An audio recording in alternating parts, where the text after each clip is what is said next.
रोडी show से मेरा घर नहीं चल रहा भाई, तो मैं आपके किसी भी बोले के और बहकावे में नहीं आने वाला। रोडीज की हिस्ट्री में ना ज़्यादा टीआरपी तभी आती है जब कोई ऑडिशन जो है वो बुरा चला जाए। जो शो के डायरेक्टर हैं, अब उनके दिमाग में सिर्फ एक ही मोटिव है कि हमारा शो हिट होना चाहिए। उसे मैंने इमोशनली दिया कि यार मेरी और मेरी बहन का झगड़ा हो रहा था, तो मैंने उसे बहुत ज़्यादा मार दिया, जो कि मुझे एज अ ब्रदर बहुत बुरा लगता है कि यार मैंने ऐसा क्यों करा। आप उस वीडियो में कट देखना, नोटिस कर लोगे आप लोग कि मैंने लगभग वहाँ पे 25 1 लाख स्पॉट करे हैं। कोई बंदा रिक्शा चलाता है, कोई सब्जी बेचता है, ये उनके थॉट में कंटेंट है। अब वो अलग बात है, जो लोग नहीं जानते हैं वो ये है कि शो पे सेलेक्ट होने के बाद भी पैसा मांगा जाता है। उस पूरे 3-4 महीने की ट्रॉमा में मैं ये मानता हूँ कि मेरे दिमाग में जो भी एक थॉट आ सकते हैं वो सारे आए थे। मैं अगर आपको ये ट्रॉमा मिलता है जहाँ पे 6000 बच्चा जो है वो आपको दुश्मन है यूनिवर्सिटी में, रिश्तेदारों में आप ऑलरेडी एक क्रिमिनल साबित हो चुके हो, they are doing a dirty business जहाँ पर उन्हें फर्क नहीं पड़ता कि इसकी लाइफ कैसी होगी इसके बाद। फैमिली में बेचारे लोग जो हैं वो थोड़ा सकपका रहे हैं मुझसे बात करने के लिए। उस दौरान 19 साल की उम्र में जो हादसा हुआ है उसको मैंने आज तक जी रहा हूँ। आप मानोगे नहीं कि मैं एग्जाम देने पहुंचता हूँ और मैं अपने यूनिवर्सिटी के अंदर एंटर ही करता हूँ, I already have people looking at me in a very certain way. 19 साल is not the right age भाई, अगर आप इस तरह कुछ एक्सपीरियंस करने वाले हो। It is traumatic, trust me. करने बोलता है ना, नेगेटिव दिखता है मार्केट में। क्या था शो में तो आपको ये बोलना है मुझे पैसे मिले थे और हम आपको ये 50,000 रुपए दे देंगे, ठीक है। फिर ईशा देओल की 3 मूवीज के नाम बता दो। धूम धूम धूम। यार इनका नाम तो रोशन हो गया बट थोड़ा गलत तरीके से हो गया। इतना भी रोशन नहीं करना। हाँ, अब मुझे जस्टिफाई करना पड़ेगा कि मैं रेप क्यों नहीं हूँ। तो मैं सबको खुद ही बता रहा हूँ कि भाई मेरा शो जरूर देखना। क्योंकि मेरे दिमाग में तो है ही नहीं थॉट कि यार मेरी तो लंका लग गई है। तो वहां से वो मीम ही चल पड़ा, मेरी मर्जी वाला, क्योंकि उस टाइम उस थॉट में मेरे दिमाग में ये है कि मेरी मर्जी। So today we have Shubham with us. You must have seen his memes, मेरी मर्जी। शायद आपने कभी अपने ऑफिस ग्रुप्स में यूज किया होगा या आपने कभी लेबल लगाया होगा कि देखो यार कितना एरोगेंट लड़का है। एंड बात काफी पुरानी है बट अभी तक हम ये मीम देखते हैं और हंसते हैं, शेयर भी करते हैं अपने दोस्तों के साथ।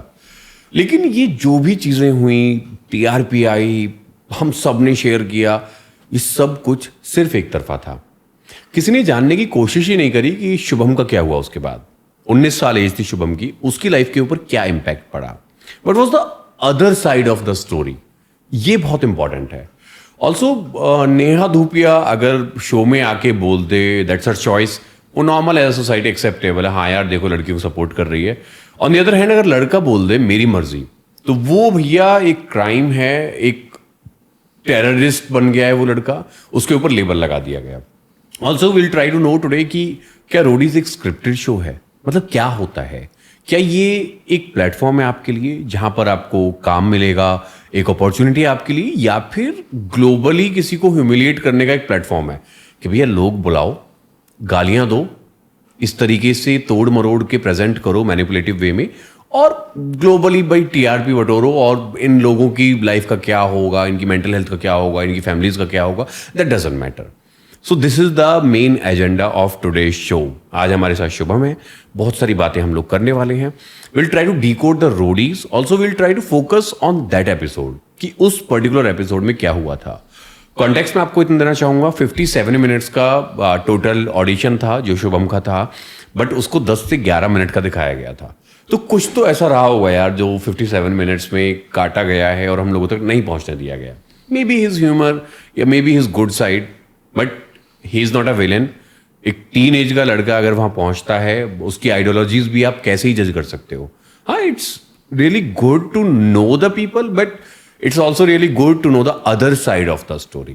So that is really important. So keep listening, stay tuned. We'll talk to Shubham. So I would like to start with that question कि उस दिन उस एपिसोड में पूरे इंडिया ने उसको देखा, क्या हुआ था, उस मूवमेंट के बारे में बात करना चाहूंगा। When you said मेरी मर्जी, तो उसको बहुत एरोगेंटली देखा गया, बट क्या वो कोई रिबेलियस एक्ट था या फिर वो ह्यूमर था और उसको पोर्ट्रे वैसा किया गया, वो थोड़ा सा बताइए। राइट तो फर्स्ट ऑफ ऑल जैसे आपने कहा कि उस टाइम जो उम्र थी वो 19 थी, और रेबेलियस नहीं कहूँगा मैं, it is more of a reaction. और उस टाइम की सूझबूझ जो 19 साल के बच्चे की होती है वही थी, बहुत ज़्यादा एक्सपोजर नहीं था। और उस उम्र के दायरे के जो बच्चे हैं उनके लिए रोडीज जो होता है वो एक बहुत ही फैसिनेटेड शो था। मतलब कहीं ना कहीं हम लोग ड्रीम करते कि यार रोडीज में जाएंगे, टास्क करेंगे, और वो वाली कहानी पूरी थी दिमाग में। उस मोमेंट पे जब शो पे हम थे, और जनरली वो 3 दिन चलता है शो। हाँ, वो अलग बात है कि आप एक दिन पहले ऑडिशन दे के आते हो। नोएडा में एक जगह है जहाँ पे ये होता है, एक्सपो सेंटर होता है, तो वहाँ पे आप जीडी वगैरह देते हो, जहाँ पे आप बड़ी बड़ी लाइनें देखते हो, भीड़ देखते हो, लोग टास्क भी करते हैं वहाँ पे ऑन स्पॉट जो उनको मिलते हैं। फिर जीडीज होते हैं, छोटे छोटे ब्रेकआउट रूम्स बने हुए होते हैं, वहाँ पे आप जाके अपना जीडी देते हो।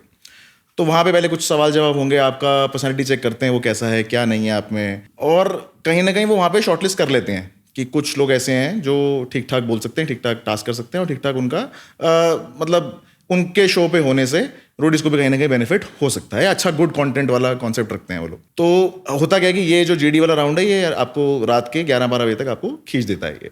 तो मुझे रात को कॉल आया था जब मैं 1-1:30 बजे के आसपास घर पहुंचा था कि you have been shortlisted, you have to come tomorrow to another location, जो भी नोएडा में कुछ थी, ग्रुप ऑफ यूनिवर्सिटीज करके, आई होप मैं नाम ले सकता हूँ, है ना, या सो फिर वो 1-1:30 बजे कॉल आता है और फिर आपको सुबह 6 बजे वहाँ पे रिपोर्ट करना है। तो बहुत एक्साइटमेंट था, क्योंकि आप 19 साल के हो, आप को एड्रेनल रश है उस टाइम पे कि यार मेरे को रोडीज बनना है, और वो आपको फ़ोन भी आ जाता है। तो डेफिनेटली हम खुश तो बहुत थे उस टाइम, है ना, और मैं सुबह पहुंच भी जाता हूँ 6 बजे जहाँ मुझे जगह मिलती है। तो वहाँ पे पता लगता है कि वहाँ पे और 50 लोग भी हैं। तो इट इज़ नॉट लाइक कि आप कुछ हज़ारों में से कुछ 20-30 लोग शॉर्टलिस्ट कर लेते हैं, वो ज़्यादा लोग शॉर्टलिस्ट करते हैं, 100-1 लोग होते हैं। वहाँ से फिर कहानी शुरू होती है। फिर वहाँ जाके एक और जीडी होता है जिसमें वो इट्स अ रिवर्स जीडी, जिसमें 5-6 लोग बैठे होते हैं, मतलब इतना का पैनल बैठा होता है। फिर वहाँ पे आपको वो कुछ भी ऑन स्पॉट बोल सकते हैं।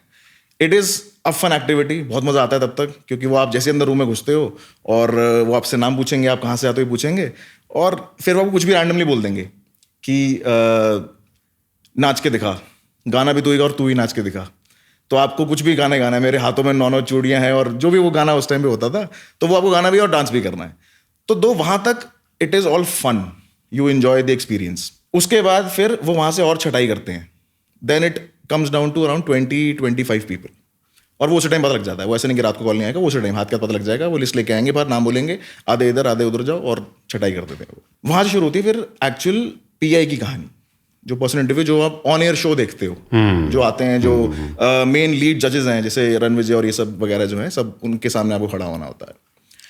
तो बट वो also it is not like कि वो बस शॉर्टलिस्ट हुआ, अगले घंटे में सेट लगा और तैयारी हो जाएगी।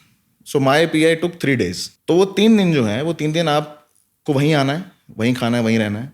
मतलब ऑब्वियसली आप घर जा सकते हो अगर आप पास रहते हो, वरना you have to find your way out. और 3 दिन कपड़े भी सेम पहनने हैं। अच्छा। क्योंकि कैमरे में आओगे आप तो ऐसे लगना चाहिए भाई दिन बीत गए थे, वो ऐसे कहेंगे आपका सेम डे शूट हो गया था सारा। तो वहाँ से फिर पीआई की कहानी शुरू होती है। कुछ वहाँ मुझे सेटअप लगा, टू बी वेरी ऑनेस्ट, क्योंकि 2-3 जो कैंडिडेट्स का हो या कंटेस्टेंट्स का हो, वो नॉर्मल फैमिली से आए थे, मतलब not exactly normal but a good family, मतलब गाड़ी में आए थे अच्छे से, और उनको आके जो प्रोडक्शन टीम थी उन्होंने कपड़े दिए। खासकर उसमें एक लड़की थी जो शायद लेदर जैकेट पहन के आई थी, अच्छा सा बड़ा, मतलब लुक्ड वेरी प्रिटी। तो उसको आगे एक शूट दिया गया पिंक कलर का। अब उस शो में ऑडिशन देखना, वो है लड़की जिसने हमारे सामने कपड़े बदले थे, और उसका अचानक से उसको एक थोड़ा सा ट्रेडिशनल टच दे दिया गया कि अब ये गाँव की लड़की दिखाएंगे हम, और थोड़ा ऐसा पोर्ट्रे करेंगे कि बड़े देसी लोग आते हैं और जो बड़े ऐसे बैकग्राउंड से आते हैं। तो वो हमारे सामने गाड़ी से उतरी है, हम सारे कंटेस्टेंट, हमें सबको पता है कि वो ठीक ठाक फैमिली से आती है। वहाँ हमें लगा, डाउट हुआ कि यार हो सकता है कुछ सेटअप हो। और इनफैक्ट आज की डेट में उन्हें इन्फ्लुएंसर्स आप कह सकते हो, बट उस टाइम के वो लोग मॉडल या फिर म्यूजिशियंस या इस तरह के लोग कुछ तो थे, वो उनको प्रायोरिटी पर रखा उन्हें। उनका जो ऑडिशन था वो हम सबसे पहले हुआ, है ना। हमारी जो मतलब बेसिकली कहूँगा जो हम सिविलियंस थे या फिर हम नॉन फेमस पीपल जो थे, हमारे को उन्होंने थोड़ा सा देर में ही रखा, राइट। फिर अल्टीमेटली तीसरे दिन मेरी बारी आती है, मैं थोड़ा इसको जंप करता हूँ। तीसरे दिन मेरी बारी आती है और माइक वाइक सेट करके वो बता देते हैं कि आपको स्टेज पे जाना है, वो आपको एक बना होता है, वो दिखेगा, वहाँ खड़े होना है और अपना ऑडिशन देना है। अच्छा, उससे पहले जो 3 दिन की कहानी है उसमें जो इंटरेस्टिंग बात है वो ये है, जहाँ से स्टोरी का जो हुक क्रिएट होता है वो ये है कि ये सारे जजेस जो थे वो हमारे से बैठे खाना खाते थे। मतलब हम लिटरली हम लोग ज़मीन पे बैठते थे, सब लोग ऐसे एक गोला बनाते थे, हम लोग बैठते थे, खाना खाते थे।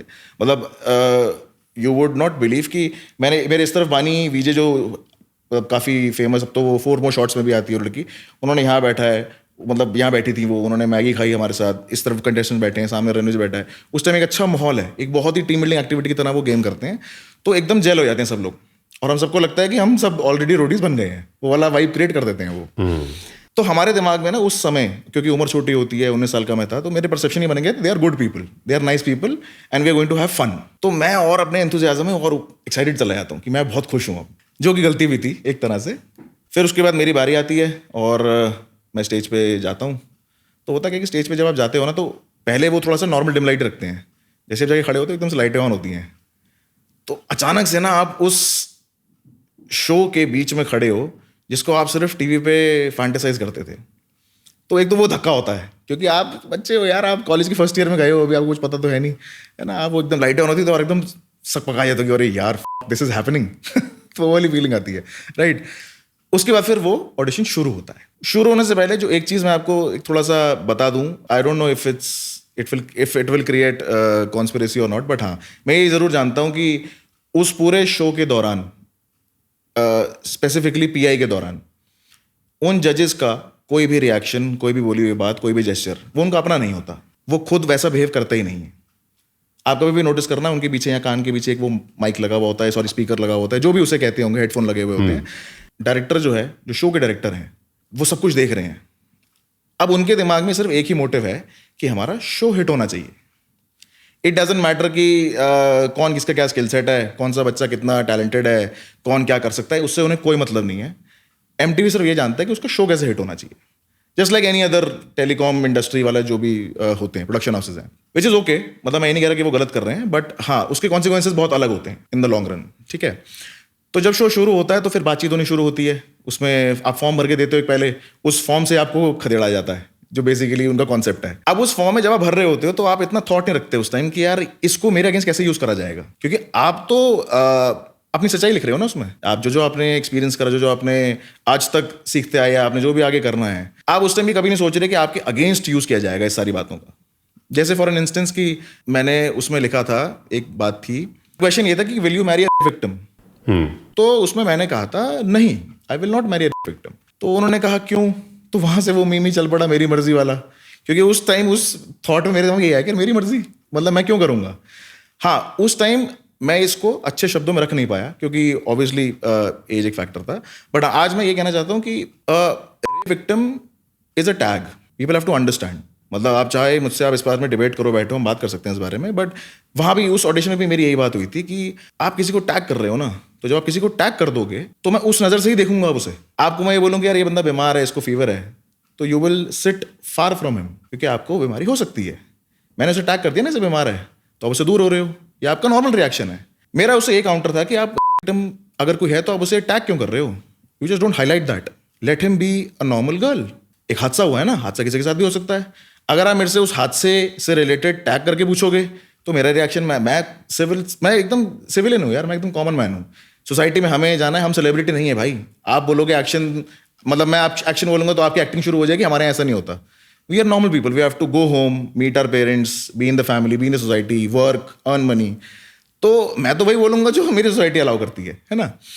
इसमें बहुत लोगों का ये भी था कि आप नैरो माइंडेड हो, तो फिर मेरा उस पर यह काउंटर था कि यार ओके फाइन, इसमें ऐसा कर सकते हैं कि रणविजय का एक भाई है, उनका भाई है हरमन, उसका नाम है ना। तो अगर मिसाल ही कायम करनी है तो आप सेलिब्रिटीज क्यों नहीं उठाते हो कदम? आप हरमन की शादी करो ना किसी विक्टिम से, कर दो मिसाल कायम। दैट वाज एग्जैक्ट मोमेंट जब वो रणविजय उठ के आ जाता है मुझसे लड़ने के लिए। वो सीन में वो कट गया है बेसिकली। अच्छा, also to let you know कि ऑडिशन बहुत लंबा था, लगभग 50 मिनट का ऑडिशन था। जो ऑन एयर गया वो मुश्किल से 10 मिनट गया। उसमें से वो सारी कहानियां जो मैंने उनके काउंटर पार्ट, जो मैंने ठीक ठाक उन्हें जवाब दे पाया, वो नहीं दिखा पाया वो, क्योंकि ऑब्वियसली टीआरपी है ना। तो उस मुद्दे पे काफी बहस हुई उनसे मेरी, है ना। ये जो था उस मोमेंट पे जब ऑडिशन चल रहा था उस टाइम, फिर मेरे बैक ऑफ द ब्रेन ये भी चल रहा था कि यार ये शो एटलीस्ट नेशनली इंडिया में तो सुपर हिट शो है, तो आप रिवर्स साइकोलॉजी में भी आ जाते हो क्योंकि 40 मिनट तक आप उनसे लड़ चुके हो। उसके बाद फिर मेरे दिमाग में आया कि यार ये मैंने बहुत बर्बाद कर दिया है, क्योंकि आप अल्टीमेटली अपने को भी तो जज कर रहे हो ना कहीं 40 मिनट थक भी गए हो। उन्होंने कहा था 1 लाख स्क्वाड कराने। अच्छा, वो भी एक और चीज़ थी। अब आप उस वीडियो में कट देखना, नोटिस कर लोगे आप लोग कि मैंने लगभग वहां पे 25 1 लाख स्क्वाड करे हैं उसी ऑडिशन के दौरान, पर वो कोई नहीं दिखाया गया। You go back to my interview, आप उसमें देखो कि जैसे ही वो मुझे बोलता है करने के लिए और मैं स्टार्ट कर देता हूँ जो भी मैं मुश्किल से बेचारा जो भी मैं कर रहा हूँ उस टाइम पे, है ना। और फिर कट टू जब वो नेक्स्ट कंटेस्टेंट को बुलाते हैं, आप मेरी शक्ल देखना, I am filled with sweat. वो स्वेट इसलिए आ रहा है क्योंकि मैं 25 कर चुका हूँ और मैं उन्हें बोल भी रहा हूँ। हाँ, I would like to comment on Vijender Singh, he was supporting me. उसने विजेंद्र सिंह वहाँ पे बोलते हैं कि ये लड़का कर तो रहा है, बट क्योंकि वो स्टार्डम इन्फ्लुएंस्ड इंडस्ट्री है, वो रणविजय और करण कुंद्रा और ईशा देओल की इंडस्ट्री है, तो वहाँ वीरेंद्र सिंह को बोलो, वो बात वो हट ही गई, वो आया ही नहीं, वो किसी को नहीं पता। Virender Singh supported me all along through the interview, but वो कहीं नहीं दिखाया गया, वो कहीं नहीं आया। और वो क्यों नहीं आया, उसकी ऑब्वियसली वजह है, क्योंकि भाई उनकी दुनिया है अपनी, वो जो मर्जी करेंगे, वो जहाँ कट लगाएंगे लग जाएगा, है ना। दूसरा सेटअप जो उनका था कि जब मैं वन लाइक शॉट कर रहा था तो उन्होंने किसी और कंटेस्टेंट को बुलाया, जो आपने देखा होगा, उसने एक बॉडी बिल्डर आया था, तो पहले वो नहीं आया था, पहले एक लड़की आई जो नेक्स्ट थी मेरे बाद। तो उनको लगा कि लड़की भी नहीं कर पाएगी, पर हमें तो नीचे दिखाना है तो उसको भेजा गया वापस। फिर एक बॉडी लड़का ढूंढा गया जो कि वहां बैठे बैठे पीछे हम कंटेस्टेंट 3 दिन से, तो मेरा दोस्त बन चुका था अच्छा खासा, उसको बुलाया। अब भाई वो जिमनास्ट है लड़का, उसने फिटनेस की दुनिया को 12 साल दिए हैं, he was double my age. अब मैं उससे कैसे कम्पीट करूं यार। वो ठीक है, मैंने मान लिया कि भी रोडीज का शो है, कुछ भी हो सकता है, बट आप समझो सबकी अपनी अपनी स्पेशलाइजेशन है, और हम मानो या ना मानो अभी हम बच्चे ही थे, 19 साल के थे हम। I did my best to reach there, I was not ready, I agree, but ऐसा भी नहीं था कि उसके लिए मैं पूरी जिंदगी भर अपने 5-6 साल जो है मैं वो जो हरासमेंट थी एक तरह की वो मैं झेलूं, उतनी गलती नहीं करी थी। खैर उसके बाद फिर शो खत्म होता है, इंटरव्यू खत्म होता है, और हमें बोल देते हैं कि ठीक है आप घर जाइए, मतलब जो भी होगा। अब मैंने तो एक्सपीरियंस कर ही लिया है, उसके बाद मैं क्या ही उम्मीद करूँ कि सिलेक्शन होगा नहीं होगा।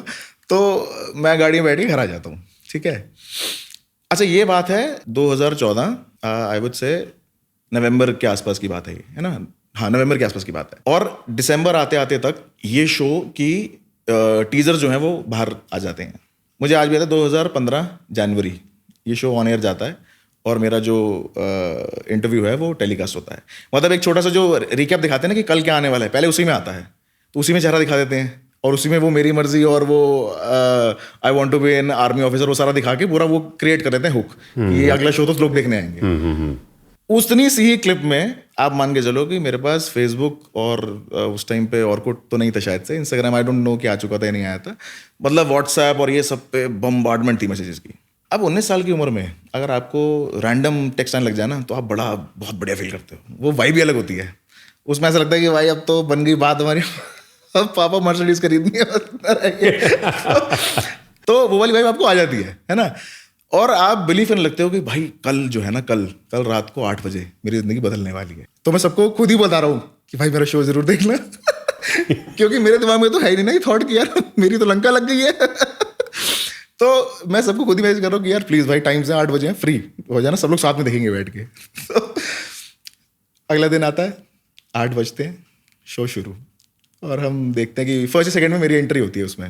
मतलब मानोगे ना कि वो जो 15 मिनट के आसपास था, वो 10-12 मिनट या जो भी होगा एग्जैक्टली, मुझे टाइम नहीं याद। मैं बहुत शौक था, मतलब प्री जो इंटरव्यू टाइम था जब तक वो ऑन एयर नहीं गया था, तब तक एक्साइटमेंट छत फाड़ थी एकदम, समझ नहीं आ रहा था कि क्या कर दें। एडन रश इतना आया हुआ था कि भाई अब तो बस हम छा गए हैं यार, कुछ तो हमने कर दिया बढ़िया। और जब वो 10-15 मिनट खत्म हुआ है ना, कमरे में था सन्नाटा, क्योंकि अब सब रिदम में शॉक हो गए हैं कि ये क्या हो गया यार, ये कर दिया तूने। You were watching it with your family. I was watching it with my family, with my friends, क्योंकि मेरी कहानी में तो मैं अच्छा करके आया हूँ ना जैसे कि हम बचपन में पूछते कि पेपर कैसा हुआ, हमारा तो अच्छा ही हुआ है पेपर, तो ऐसे ऑडिशन तो अच्छा ही था, ठीक है। तो वो खत्म होता है और नेक्स्ट कंटेस्टेंट आता है, शो चलने लग जाता है, और हम सारे एकदम चुप बैठे हैं। तो I am blessed in that sense, जहाँ मेरी फैमिली ने मुझे बहुत सपोर्ट करा। मेरे दादाजी जो है वो मेरी तरफ मुड़ के देखते हैं, कहते हैं सोना तो लगता है तू टीवी थे, मतलब उनको नहीं मतलब कि कॉन्टेक्स्ट क्या हुआ शो पे, मतलब वो बूढ़े लोग अच्छे लोग हैं, है ना, वो कहते हैं यार तू अच्छा लगता है टीवी पे।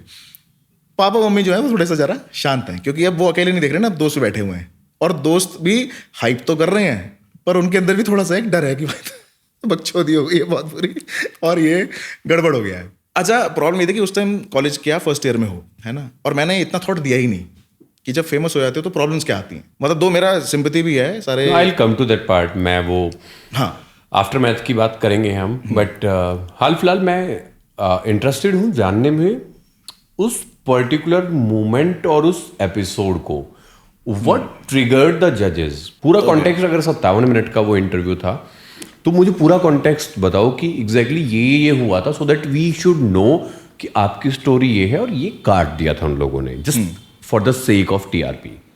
राइट। तो देखो इसको समझने के लिए आपको ये समझना पड़ेगा कि डायरेक्टर जो है ना, वो इस थॉट से ही देख रहा है कि मेरे को अपना शो कैसे हिट करना है। और जहाँ तक मुझे याद है कि उस पूरे सीजन तो नहीं कहूँगा, एपिसोड या जो भी था, वो पूरा सीजन जो था, उसमें उनको ऐसा कोई भी ऑडिशन नहीं मिला था जहाँ पे टीआरपी क्रिएट हो, क्योंकि रोडीज की हिस्ट्री में ना ज्यादा टीआरपी तभी आती है जब कोई ऑडिशन जो है वो बुरा चला जाए, अगेंस्ट द मॉरल सोसाइटी या अगेंस्ट द मॉरल वैल्यूज चला जाए, वही टीआरपी देगा आपको। Sell the negative. Exactly. Bigg Boss show तभी चल रहा है ना। जितने शोज में भी एक घमासान कुछ कुछ कंट्रोवर्सी क्रिएट हो जाए ना, कुछ बदतमीजी क्रिएट हो जाए, वो शो डेफिनेटली हिट होने वाला है। और ये उनको पता है क्योंकि वो पहला शो नहीं बना रहे ना, उनका तो भैया 14 सीजन है, वो तो देखते हैं रिदम कैसी है।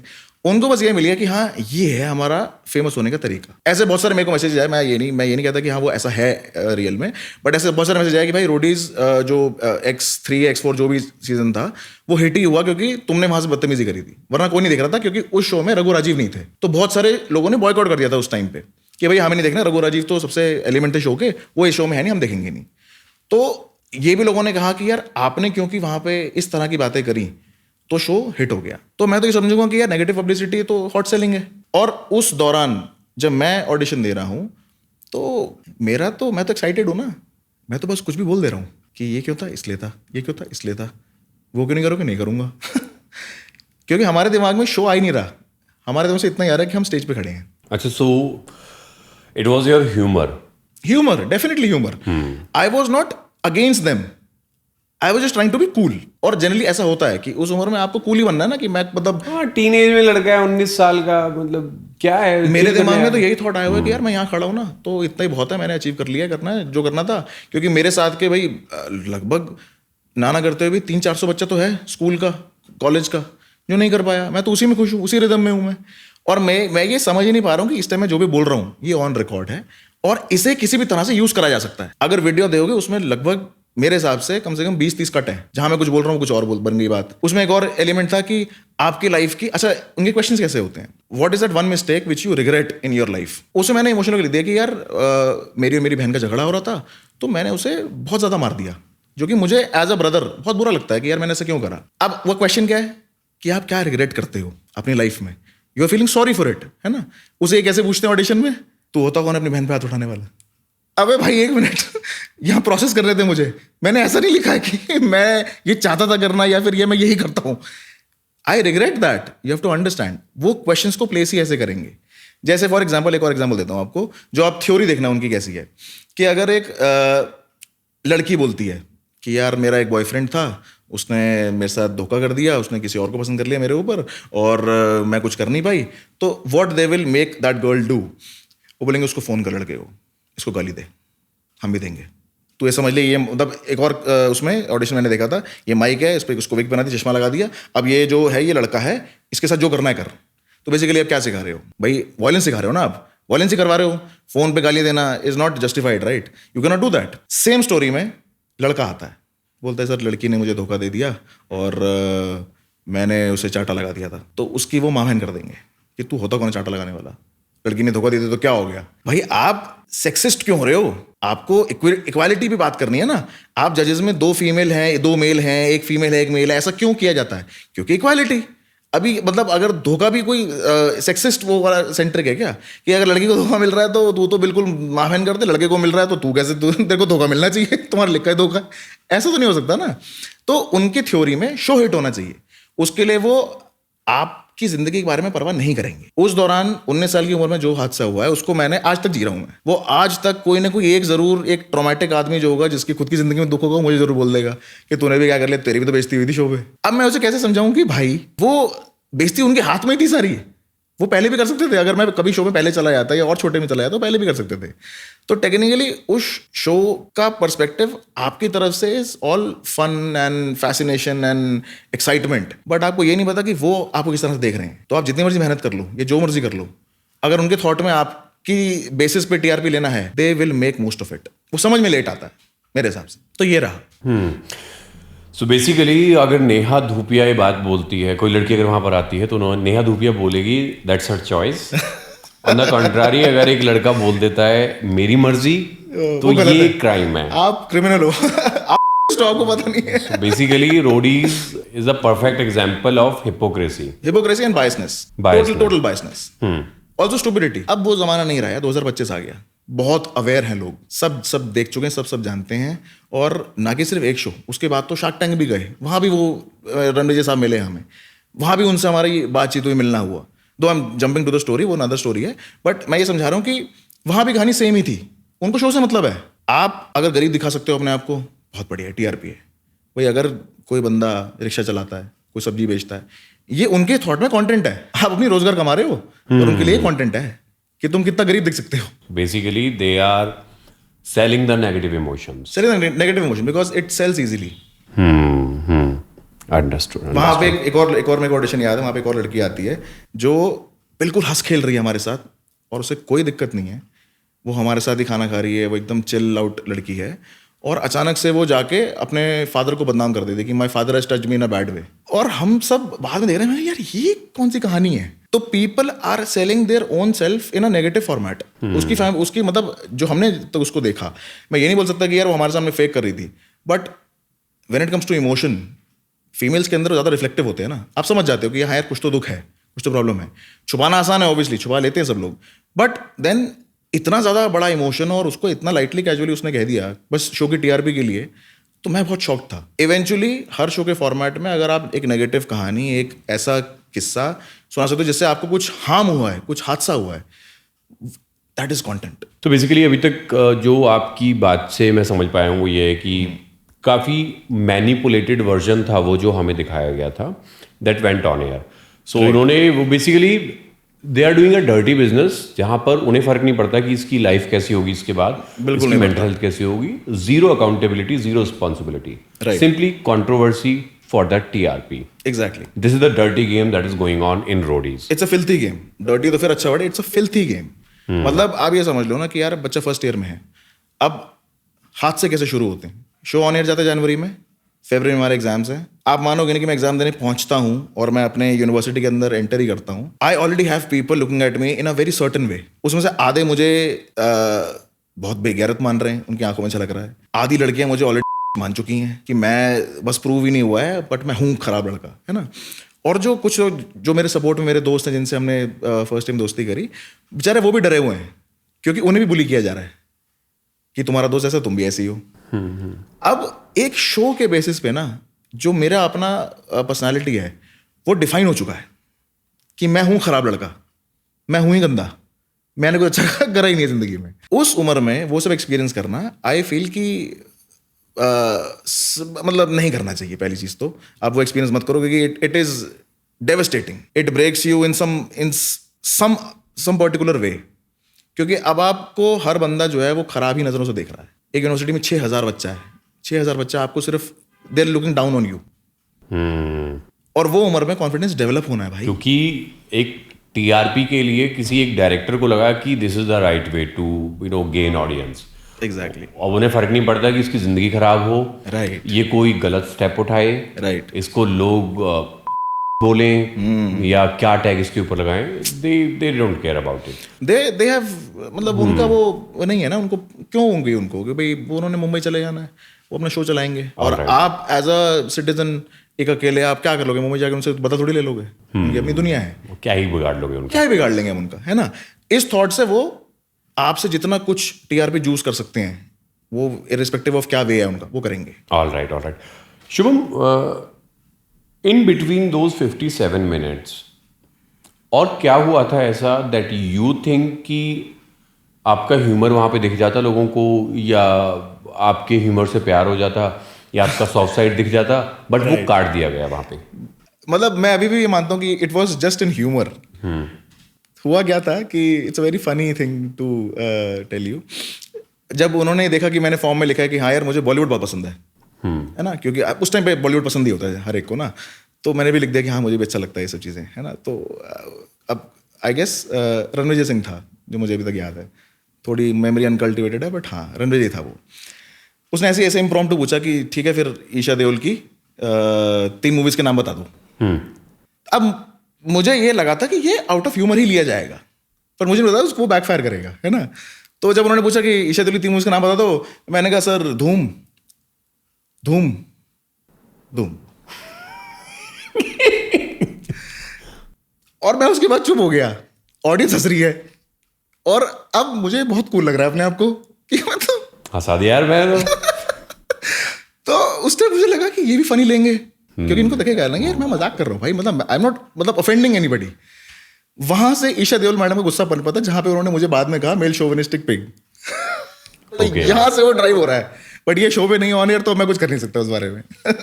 ओके सो तो in fact even if I ask you, Esha Deol की 3 मूवीज का नाम बताओ, आपके दिमाग में कौन सी मूवीज आती है? धूम धूम धूम. यार मतलब इट्स हार्ड टू रिमेंबर. अब क्या नहीं याद यार भाई, ईशा देओल नहीं है उतनी फेमस, हम क्या करें भाई, हमारी गलती है क्या? उसको अच्छी टीम दो, उसको अच्छी मूवीज दो, हम कैसे याद रखें भाई? ये ऐसा नहीं था कि एक क्वेश्चन के बाद सीधा वो बिल्डअप हो गया है, वो सीधा कट टू वो इमोशन आया. ये पूरा एक स्टोरी टेलिंग वे में एक नैरेटिव था. बिल्कुल, जिसको बिल्डअप दिया गया था अननेसेसरीली. और आपके कुछ ह्यूमर से, कुछ आपके जवाबों से वो ट्रिगर हुए. उसके बाद फिर उनका डायरेक्टर उन्हें एक कठपुतली की तरह बोल रहा है कि ये करो, ऐसे करो. बिल्कुल बिल्कुल. एंड यू आर सेइंग कि Vijender Singh were he was supporting me all he along. Was supporting you. It is there. मतलब आप ये भी देखो कि उस शो के बाद वो कभी रोडीज का पार्ट भी नहीं बने. समझना पड़ेगा, ही इज अ स्पोर्ट्समैन. तो वो नहीं ये ड्रामा जानता यार, वो स्पोर्ट्समैन है. उसको ये है कि भैया आपने ये है रिंग, ये है ग्लव्स, जाओ पे लो. वो ये जानता है. And I was fighting through it. ये आपको समझ में आएगा वो मतलब ऑडिशन देखे अगर आप इस पर्सपेक्टिव में आप देखते हो कि I was fighting all along. मैं कुछ चीज़ें नहीं जानता था, जो कि सच बात है. उस टाइम उन्होंने पूछा कि यार एसएसबी के 3 सेंटेंस बता दो, नहीं आ रहा मेरे दिमाग में भाई. मैं बहुत कंफ्यूज हूँ, मैं ब्लैकड आउट हूँ उस टाइम पे, क्योंकि मैं इस थॉट से गया नहीं था ना कि यहाँ वहाँ मेरी कहानी बदल जाएंगे ये लोग. मैं तो शॉर्ट से गया हूँ कि आप मेरे से रोडीज के बारे में सवाल पूछो, आप मेरे से और पूछो कि और मैं क्या अचीव करना चाहता हूँ. एक पॉजिटिव टर्फ पे भी कर सकते हैं हम. ऐसे बहुत सारे ऑडिशंस हैं जहाँ पे वो पूछते हैं कि आप क्या करते हो और what do you aspire to become after Roadies, why do you want to become a roadie. इस तरह के सवाल हमारे पास थे ही नहीं. अब वो ये कह लो कि यार मेरी बेवकूफ़ी थी कि मैं आउट ऑफ ह्यूमर चल रहा था, बट उनको उस टाइम पे वो ह्यूमर एक्सेप्ट नहीं करा उन्होंने, और they had different thoughts about it. मतलब मुझे कैसे पता लगेगा ना, ये मैं तो अपने ऑडिशन के लिए अपने प्राइम चीज़ें डिलीवर कर रहा हूँ. तो ये भी हो सकता है कि उस दौरान मैं उन्हें प्लीज़ नहीं कर पाया, बाकी लोगों ने प्लीज़ बहुत करा कि सर हम आपकी तरह बनना चाहते हैं, सर हम आपका हर वो देखते हैं. मैंने उनकी थोड़ी सी, मैं थोड़ा फनी के अंदर ह्यूमर क्रिएट करने में उनकी बेइज्जती हो गई, तो they got offended, which is very weird. So basically, you were thinking that I am the center part of this show right now, but उनके पर्सपेक्टिव में ये था TRP is the center part, controversy is the center part. Right. So they were just trying to create it. Exactly. And there's a whole bunch of people who are sitting out there who are giving instructions that you have to do this, Right. and you gotta react in this way. So that was the entire thing. Alright, तो अभी तक मुझे 57 minutes का fundamental जो मोटा मोटा समझ में आया वो ये है कि 3 दिन आप सेम कपड़ों में वहां पर रहे, ठीक है, और उसके बाद also timings, don't forget the timings. हमें रात को 12-1 बजे छोड़ते थे ये लोग कि आप जाइए, आपका कल होगा, and then we have to report back 6 AM in the morning. और ग्रुप ऑफ यूनिवर्सिटीज का फरीदाबाद से distance is approximately 1 hour 15 minutes. तो आपको रोज 3 दिन सुबह 6 बजे पहुंच जाना है सेम कपड़े पहन के, और आपको 1 बजे आपको छोड़ेंगे. वो खाने पीने को वो नॉर्मल चीजें जो मैगी चाहे वो मिल रही है. ठीक है. ऑल्सो फ्रस्ट्रेशन क्रिएट होती है वहां पे, क्योंकि अब तीसरे दिन तक ना आपका रोडीज बनने सपना जो है ना वो थोड़ा जूझ सा रहा है कि बनना भी है भाई. अगर यही हजारों की भीड़ है वहां पे, ठीक है. 3 दिन तक सेम कपड़े, सुबह 6 बजे जाना, रात को 12 बजे निकल के आना. That is one thing. Second important thing, वो बैक स्टेज आप लोगों के साथ खाना भी खा रहे हैं, चिल भी कर रहे हैं, मस्त है वो. But the moment the director is saying rolling, बस they are just behaving in they certain switch. way. They're like, अरे अब तो शो करना, अब पैसे कमाने की टाइम आ गई. So do you believe कि वो किसी इंसान की लाइफ में एक अपॉर्चुनिटी देने का एक जरिया है रोडीज, या फिर वो खुद एक अपॉर्चुनिस्ट प्लेटफॉर्म है जहां पर अलग अलग कैरेक्टर्स आते हैं, उनको अलग अलग तरीके से प्ले आउट किया जाता है just to gain the TRP? What do you think now कि क्या है वो प्लेटफॉर्म इनमें से? See if I be honest, अगर आप उस शो में चले जाते हो, हाँ वो अलग बात है. जो लोग नहीं जानते हैं वो ये है कि शो पे सेलेक्ट होने के बाद भी पैसा मांगा जाता है. तो सबको नहीं पता मांगा जाता है. There have been people who have been asked for money because उनके अंदर वो वाइब नहीं दिखती थी शो वालों को, तो उनको लगता था कि नहीं यार, बट क्या पता कहीं काम आ जाए वाइल्ड कार्ड में, तो पैसा मांग के रोक लेते हैं. ऐसा हुआ है, trust me. I have people, I have known them for long, और वो करते हैं ऐसी चीज़ें, ठीक है. बिकॉज ऑब्वियसली वाई नॉट, है ना, they are also making money out of it, तो ठीक है. अब मुझे लगता है कि अगर पैसा देके आप शो में घुस जाते हो और इवेंचुअली आप जीत भी जाते हो, तो it's a good platform. Also MTV का नाम बहुत बड़ा है इंडिया में। अब तो खैर चलो शोज अब उतने उस तरह से सक्रिय नहीं कर पा रहे, प्लेटफॉर्म तब बहुत बड़ा था, आज से लगभग 10-11 साल पहले। और मैं ये मानता हूँ कि रघु राजीव जो थे उनकी बनाई हुई वो ऐसी लेगेसी है जिसमें हर बंदा कुछ विनिंग अचीवमेंट और इस तरह का महसूस करता था रोडीज में जाने के लिए। हमारा भी जो इमोशन था वो वहीं से क्रिएट हुआ था। बट क्योंकि अब मैं शो को खैर बहुत नहीं फॉलो कर रहा, बट ऑब्वियसली रील्स होती हैं, देख लेते हो आप इंस्टाग्राम पे, आपको दिख ही जाता है कहीं ना कहीं। अब वो थोड़ा ग्लैमर का शो हो गया है। Now there is a fight of कौन ज्यादा ग्लैमर ला सकता है और कौन ज्यादा फिटनेस दिखा सकता है। रघु राजीव के टाइम पे वो शो था कौन ज्यादा एडवेंचरस हो सकता है। इनफैक्ट आपने देखा होगा कि पीछे अभी बहुत सारी वीडियोस लीक हुई थी, इसमें रघु जो है उसने जाके अपोलोजाइज करा उन लोगों को जहाँ बहुत ज़्यादा बदतमीजी हुई। It is on YouTube, you can go and watch those videos. उनको अपोलोजाइज करता है कि यार भाई ठीक है, हमने गलती करी, हमें उतना नेगेटिव नहीं होना चाहिए था, सबका अपना पर्सपेक्टिव हो सकता है। जैसे जो ये वाला मीम फेमस हुआ कि भाई इट्स हर चॉइस और मैंने बोला मेरी मर्जी, सबका पर्सपेक्टिव है ना अपना। रोडी शो से मेरा घर नहीं चल रहा भाई, तो मैं आपके किसी भी बोले के और बहकावे में नहीं आने वाला। मैं वही बोलूंगा आज भी जो मुझे सही लगता है। I have a family who supports me in all senses, I have people, I have friends, I have businesses to earn money. तो आपके कुछ भी बोलने से मेरे को फर्क नहीं पड़ रहा। But you have to understand कि कुछ ऐसे मार्केट में ही मैं वर्ड यूज करता हूँ, ऐसे लड़के, ऐसे लोग, ऐसे लड़कियां हैं जो इस शो से ना कुछ पोर्ट्रे करना चाहते हैं अपनी जिंदगी के बारे में। देयर आर रियल पीपल जो बेचारे बहुत भुगत रहे हैं, वो चाहते हैं कि हम इस शो पे किसी तरह पहुंच जाएं और इस शो में टास्क जीतें अपनी मेहनत से और लोगों को दिखा पाए कि हम कुछ कर सकते हैं। वो वाला एस्पेक्ट गायब हो चुका है इस शो से। जिस शो के लिए, जिस बात के लिए रोडी जाना जाता था, वो तो जीरो कर दिया आपने। आप तो TRP में लग गए कि बेइज्जती कैसे करी जाए किसी की, इसकी जिंदगी बर्बाद कैसे करी जाए। तो पॉइंट ये है कि यार हम as a civilian, as a normal person जो कुछ उखाड़ना चाहते हैं लाइफ में, इस प्लेटफॉर्म को ऐसे बनाया गया था ना कि भाई हम वी विल इनवाइट पीपल, उनको थोड़ा सा टास्क करवाएंगे, भिड़वाएंगे और एंड में एक विनर घोषित करेंगे। इस पूरे शो की थ्योरी यही थी। आज की डेट में थ्योरी नहीं है। प्रिंस नरूला के टाइम से शुरू हो गई थी, है ना। I don't know if you have met Prince Narula or not, I have met him. He is a normal person.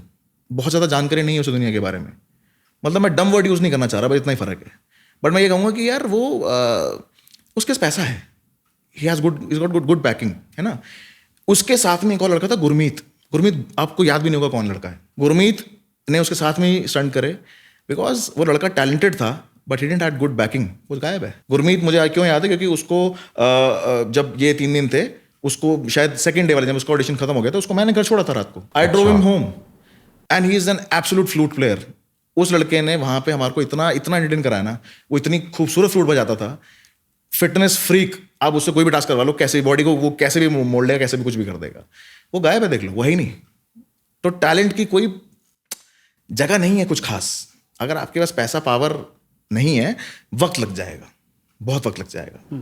So basically you were not trying to be bold, you were not trying to make a statement, you were just trying to be कि मैं यही हूँ, ठीक है, just be yourself and you were simply using the humor and they were taking it in a different way. And the director of that show, I don't know who is the person, but if you are watching this, if you are listening to this, you have ruined a life, and I don't know how many lives are out there that you have ruined just for the sake of TRP.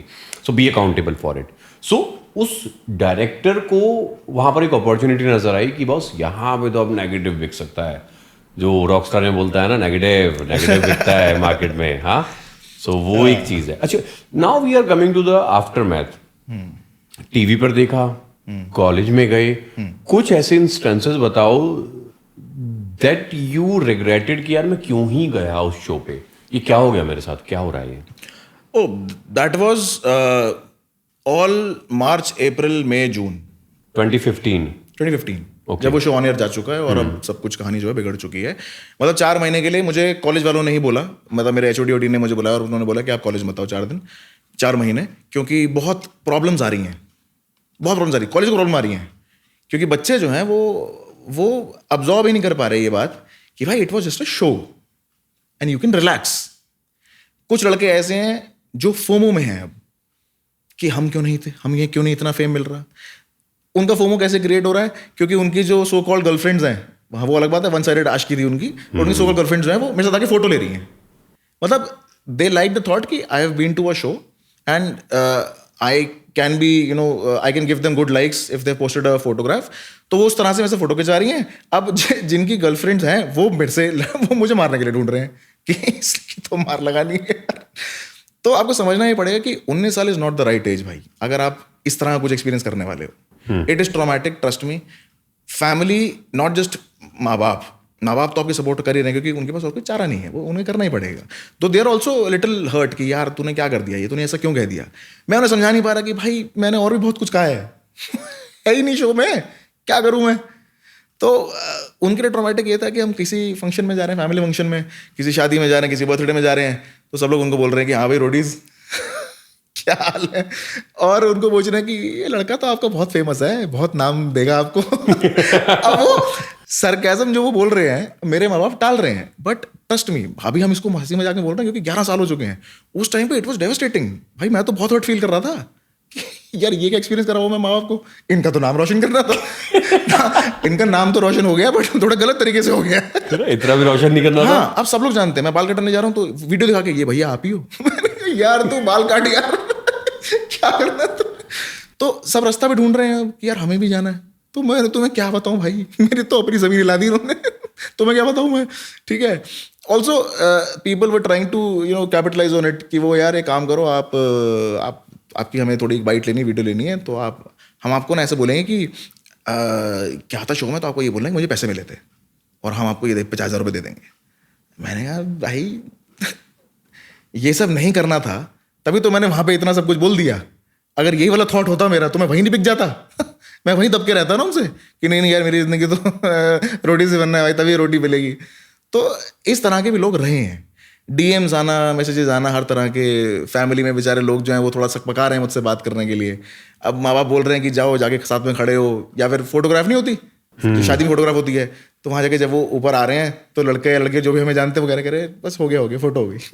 It was embarrassing कि वो photo नहीं कराना चाहते। क्यों नहीं कराना चाहते? क्योंकि उनकी कहानी में भी बन चुका हूँ। वो एक टैग लग चुका है ऑलरेडी, सब मान चुके हैं कि यार ये लड़का बहुत खराब है। क्योंकि एक शो पे जिसमें कट्स लगे हुए हैं और उसको एक मैनिपुलेट शो से मतलब तरीके से दिखा दिया गया है, अब लोगों का वो फैक्ट बन चुका है, जो एक जैसे एक पर्सपेक्टिव है। पर्सपेक्टिव ही तो है ना, उसको वो फैक्ट बन गया लोगों का कि ये तो है ही, ये तो खराब है लड़का। आप उनको ये समझ नहीं आ रही उस शो के दौरान, जब आप ऐसा शो ऑन एयर कर दोगे और वो लड़का जिंदा तो है ही है ना, वो लड़का मर तो नहीं गया है, वो जिंदा तो है ही, उसे ये सब जीना पड़ेगा, रोज जीना पड़ेगा ये सब। हाँ, बट मैं ये कहूँगा कि यार I was mentally fit that time. I took it all in the most sporting way कि ठीक है यार हमने दिया, हमसे हो गया है, दो कि हमसे हुआ भी नहीं है, वो दिखाया ऐसा गया है, हम इसे संभालेंगे, झेलेंगे। बट ट्रस्ट मी, मतलब मैं आपको मुझे बता सकता हूँ कि 19 साल की उम्र में अगर आपको ये ट्रॉमा मिलता है जहाँ पे 6,000 बच्चा जो है वो आपको दुश्मन है यूनिवर्सिटी में, रिश्तेदारों में आप ऑलरेडी एक क्रिमिनल साबित हो चुके हो, और अब आपके अंदर भी एक झिझक सी आने लगी है कि भाई मैं करूँगा क्या आगे, क्योंकि कॉलेज तो अभी 3 साल पड़ा है, कॉलेज तो खत्म हुआ ही नहीं है, बच्चे तो सारे जानते हैं, और आप फर्स्ट ईयर में आए हो अभी। तो बट हाँ, मतलब आई वुड से कि यार शायद इतना भी गलत नहीं करा था जिंदगी में, और भगवान का ठीक ठाक साथ भी था, और फैमिली ने बहुत सपोर्ट करा। I went through it like anything. मतलब मैंने कहा यार देखो ऐसा जो हो गया, 4 महीने तो डिप्रेशन था, ठीक ठाक डिप्रेशन था, और मैं कमरे में बंद रहता था।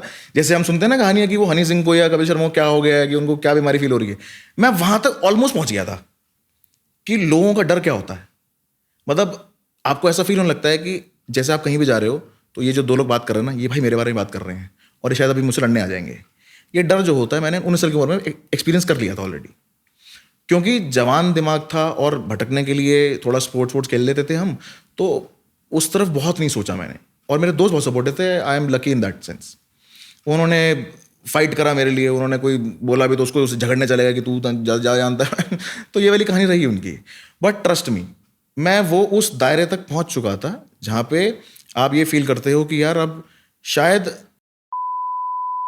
ऑप्शन है, क्योंकि अब मैं इसको बदल नहीं पाऊंगा जो हो चुका है, क्योंकि मैं नहीं बदल सकता। वैसे जो शो ऑन एयर चला गया है वो चला गया है। उस मोमेंट पे आपके दिमाग में 1000 तरह के थॉट्स हैं, 1000 तरह के। आप यही इन द एंड सबको कंक्लूड करके यही सोच रहे हो कि भाई खा लेते हैं अब, क्योंकि बात बनेगी नहीं, और माँ बाप को इससे ज़्यादा दुख और दे नहीं सकते अब हम, क्योंकि इंटेंसिटी बढ़ती जा रही है हर दिन।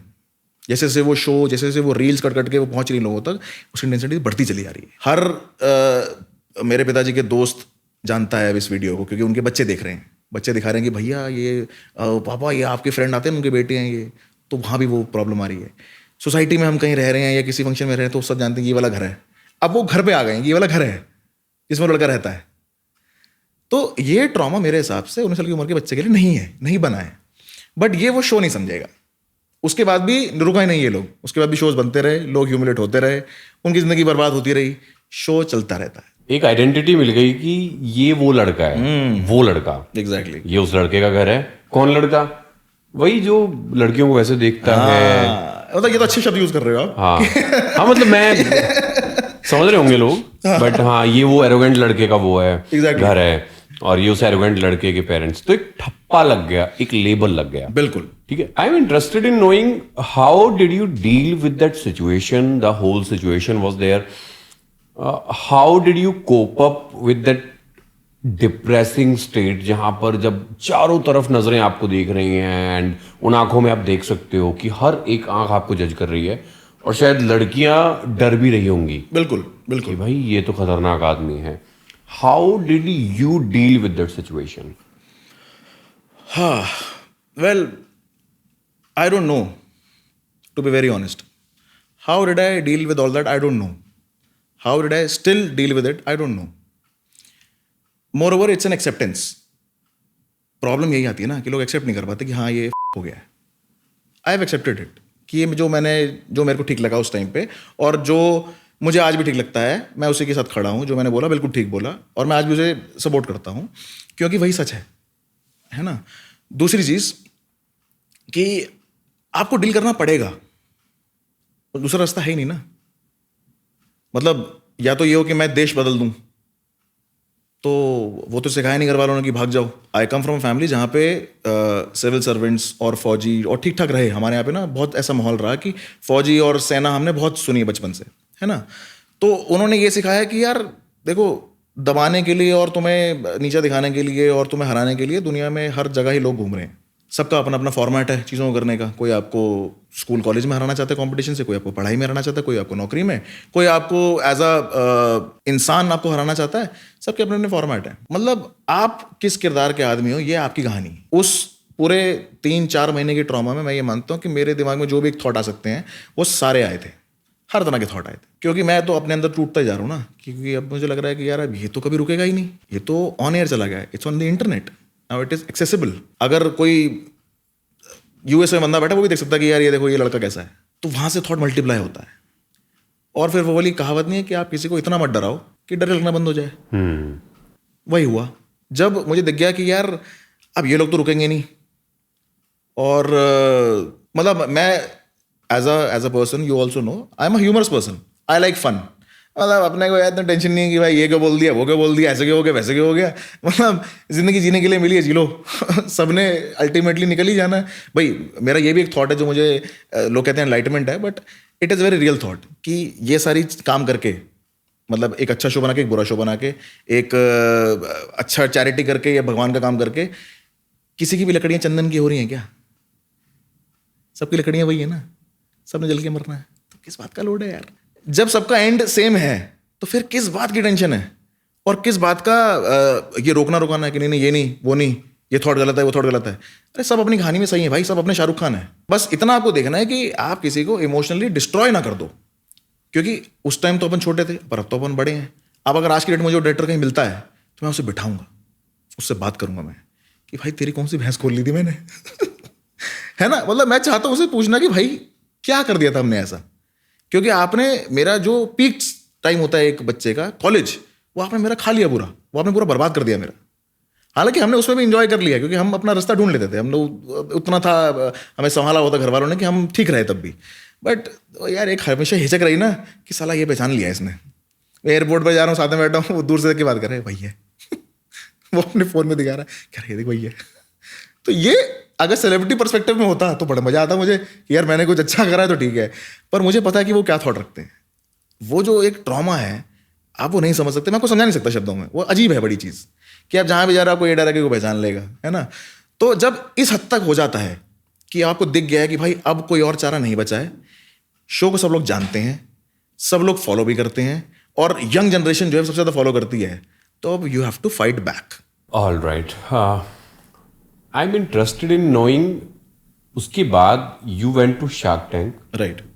जहाँ पे रणविजय से आपकी मुलाकात हुई, because obviously you are a grown guy by then, ठीक हाँ, है, right. आप बड़े थे। क्या आपने वो चीज़ कन्फ्रंट करी या बोलने की कोशिश करी कि what you guys have done to me, have you any realization? तो कुछ ऐसा सी पहली बात तो क्योंकि वो शो मुंबई में ही था, फिल्म सिटी में ही था, तो वो उनका अपना एरिया है।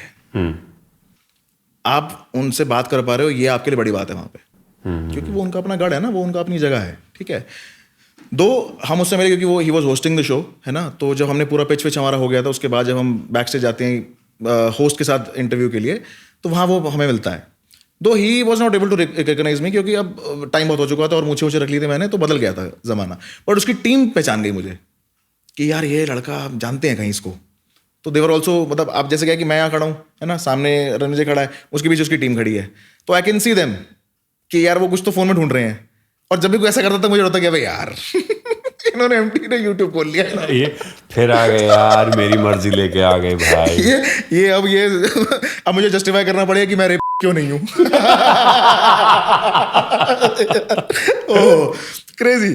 तो अब जब मैं उससे बात कर रहा हूँ, हमने बताया कि हाँ जी शो ठीक था हमारा, हमने पिच कर दिया, जो भी हमारा स्टार्टअप हम लेके गए थे, सारा कुछ ठीक कहानी हो गई, है ना। उसके बाद फिर उसकी टीम उसे बताती है, जब कैमरा बंद हो गए और हम तो, मैं और मेरे फादर हम गए थे दोनों, हम साइड में खड़े थे, वो हमारे माइक को उतार रहे थे, तो उन्होंने बताया कि यार ये भाई लड़का फोटो दिखा के, क्योंकि उस टाइम तक वो वाला हादसा हो चुका था जो नेहा धूपिया वर्सेस मेरी मर्जी चल रहा था। क्योंकि एक लड़का है झारखंड का, उसने बोला कि ये सर मैं आपका मीम बनाता हूँ, ये तो उसने मेरे को मैसेज करा, तो मैं तो पहले ऑकवर्ड हो गया। मैंने कहा भाई तू तो पहला आदमी जो पूछ रहा है मुझसे। बाकी सब तो बना रहे हैं जिसको जो बनाना है, बना के बता रहे हैं, बना के ये देखो, हाँ ये तुम हो। वो मेरे आइडेंटिटी खुद क्रिएट कर रहे हैं अपने घर में। तो मैंने कहा भाई तू जो मर्जी कर, मुझे कोई दिक्कत नहीं है। तो वहां से उस लड़के ने वो रील बना दी कि भाई अगर लड़कियां ये बोल सकती हैं कि भाई 5 लड़कों के साथ हम डेट कर रही हैं, 6वें को भी करेंगे हम, तो इट्स हर चॉइस है। तो सिमिलर ग्राउंड फॉर मैन भाई, अगर मेरे को नहीं पसंद आ रहा कोई, ये मेरी नहीं है मेरे को इच्छा, तो मेरी मर्जी भाई, मैं नहीं करता शादी यार। मतलब रोडी शो है, तो तू भाई शादी लड़कों बोल के बैठा है, तुझे क्या लेना देना मैं किससे शादी करूं। तो इस थॉट पे उन्होंने रणजय को बताया, तो ही केम वेरी वेरी थोड़ा कूल वे कि ब्रो आई रिमेंबर यू। तो अब क्या हो रहा है कि उसको तो एहसास नहीं है, नहीं गलती किस डैमेज किस हद तक है। तो मेरे से ऐसे पूछ रहा है कि bro no hard feelings, it was all done in a good sense of humour, और ये और वो ऐसे करके बातें कर रहा है पूरी। तो उस मोमेंट में मैं उससे कुछ कह नहीं सकता, क्या कहूँ मैं उससे। अब मैं कुछ भी बोल दूंगा, वो कमी है ना, मैं उससे लड़ नहीं सकता क्योंकि उसका अपना शो है और मेरे पिताजी साथ में है। तो और एम्बैरेसिंग हो जाएगा।